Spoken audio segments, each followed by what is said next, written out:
అది చేయకపోవచ్చు చేత యోగా అంటే అది యోగా అంటే మీకు అందరూ చెప్తాను డిసిప్లిన్ అంటే ఇప్పుడు సపోజ్ నేను మొన్న కూడా మీకు చెప్పిన మీకు ఏదైనా ఫోన్ వచ్చింది అనుకోండి నేను యోగాలో ఉన్నానంటే చాలు అమ్మో యోగా చేస్తాడు అట్లా ఆటోమేటిక్గా అవతరానికి వచ్చేస్తుంది యోగా చేస్తాడంటే కరెక్ట్గా ఉంటాడు మనిషి నీతి నిజాయితీ ఒక ధర్మంగా ఉంటాడు అనేది వచ్చేస్తుంది యోగాలో ఉన్నది అదే చెప్పు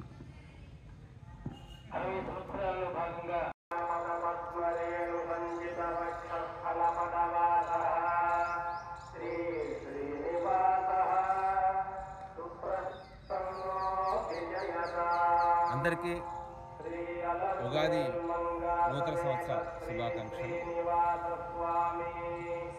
మన సింగరేణి సేవా సమితి ఆధ్వర్యంలో నిర్వహించే యోగా క్లబ్లో శిక్షణ పొందుతున్న శ్రీ మద్ది శంకరన్న ఈరోజు నూతన సంవత్సరాన్ని పురస్కరించుకొని ఒక సంకల్పాన్ని అంటే యోగా ఉన్నతిని సూర్య నమస్కార ప్రభావాన్ని తెలపడానికి యోగా వల్ల అందరికీ ఆరోగ్యం పంచాలనే ఒక సదుద్దేశంతో ఒక సంకల్పంతో ఈరోజు రోజుకు 108 సార్లు యోగా సూర్య నమస్కార ప్రయోగాన్ని ఆయన చేయడం జరుగుతుంది.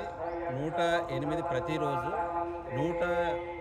108 రోజులు తను ఈ ప్రాక్టీస్ ఈరోజు చేస్తున్నాడు.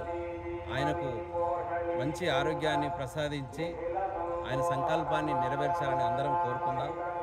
ఆయన ఒక మందమరికి ఒక ఆదర్శంగా యోగా వల్ల ఒక మంచి సందేశాన్ని ఇవ్వడానికి ఆయన పూనుకున్నాడు. ఇది చాలా సంతోషం, అభినందనీయం. ఆయన ఇంకా యోగాలో మంచి అభివృద్ధి చెందాలని అందరికీ ఆదర్శంగా నిలవాలని కోరుకుంటూ ముగిస్తున్నాను. Thank you.